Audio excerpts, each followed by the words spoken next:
Okay, I'll just show you how to stream audio or play music through the Bluetooth system in this 2014 Land Rover Discovery. Again, it's not the normal one you would see.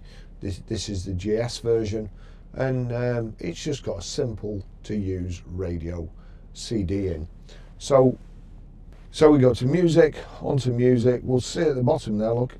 If I click at the bottom with my big Mars bar fingers, there you go. Land Rover is connected. There's a tick next to Land Rover. If there's not, you just tick.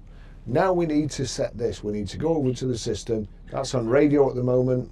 So we click. You've got music there and you've got aux. If you click music, that's to adjust the sound, the tone, the bass and so on. So we want aux. And then it's got line inactive. Press it again.